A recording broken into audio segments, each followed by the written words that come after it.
This is a Corner Chat. Let's talk business with Mr. Daniel Steinman on your power station Energy 100. A warm welcome back to you. And we are talking how someone had high expectations or rather said that things will become better. Mr. Daniel Steinman. But we have been touching on mining, and we've been touching on bed occupancy, which in simple terms would be the hospitality sector, that is of course the tourism sector. Yes. So there was an increase of 31% in the mining industry, and then we had 62% in the bed occupancy, Mr. Daniel Steinman. But you can give us more details around Elizabeth, let me put the two stats into perspective. I think the actual rate in tourism is 81. 81. 81, okay. Yeah, not 62. Okay. Yeah, so it's massive. But it is now, a lot. Remember, I always encourage students when they battle to understand the bigger picture. Then I say, think of yourself.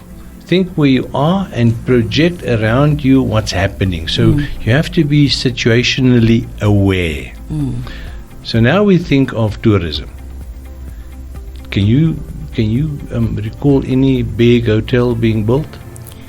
Well, in the last 5 years, no. None. None.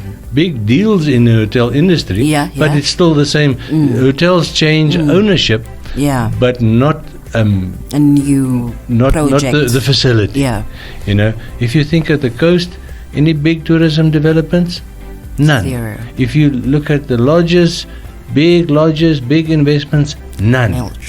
Actually, the opposite is true. If you look at the tourism around you and you consider all the places that you know about, lodges have been closing down. And the smaller establishments like the bed and breakfast, they became dormant. You know, they struggled through since COVID. And that was the general pattern, that tourism was under very heavy pressure. And the reason is very simple. Tourism needs tourists. And if there's a lockdown and there's a pandemic and there's no tourists, then there's no tourism. And this is exactly what happened. But the fact that there are no new investments have not been for the last 3 years, even 5 years. I think the last big investment was the building of the Strand Hotel. In Swakopmund, the new Strand Hotel. You know, before that, nothing. So it means that tourism runs on installed capacity, is what we call it. So everything that caused the growth, the 81%, was there already.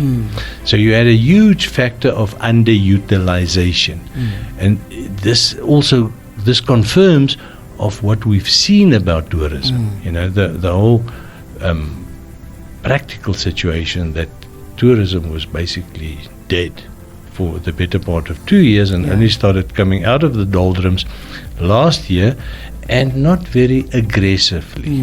Now what happens then, if you're talking about installed capacity, it means that the growth is based on what was already there.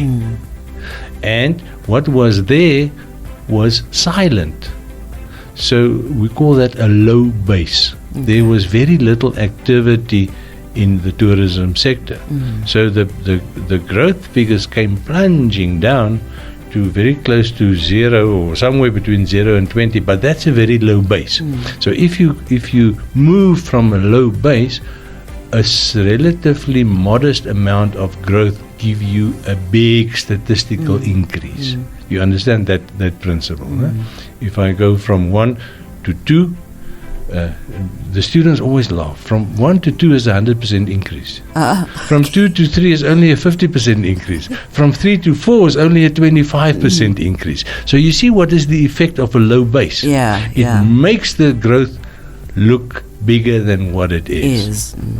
But if you look at the monetary value, the nominal value, you would see that it's good. It's fantastic that tourism is coming back. I'm very happy for hundreds of small businesses in the tourism sector, and especially the conservancies, the rural conservancies, you know, that people are again visiting Namibia and that there's money in circulation. It's a very important part of our economy for two reasons. It generates income outside the big towns, outside Windhoek. It generates income in Kunene. Yeah.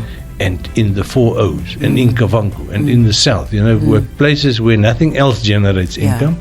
The other thing is, it generates employment Also. where nothing else generates employment. So it's good, this figure, but we must not get a wrong impression about the impact, the contribution to the bigger economic picture. Now, if we look at diamonds, it's also relatively easy to explain. Most of that growth comes from diamonds. If we look at mining, we see that most of the growth comes from diamonds.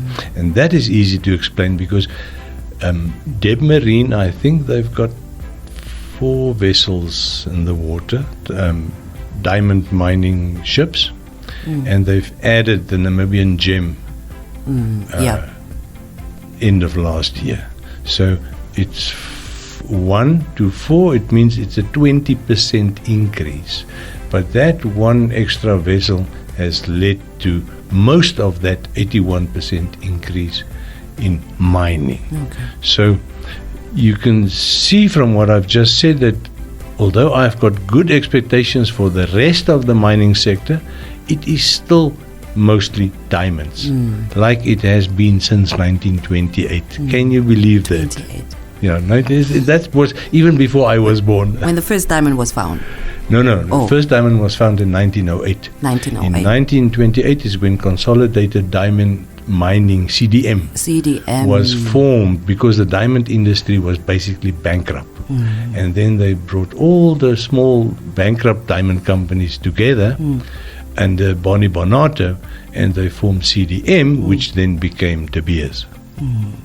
Listeners, the nice thing about this talks is that Mr. Daniel Steinman teaches us about history as well, as much as he teaches us about the economy. That is very interesting, and that's why you got to stick around, because we will be going for a short break, and after we return, we will continue this talk.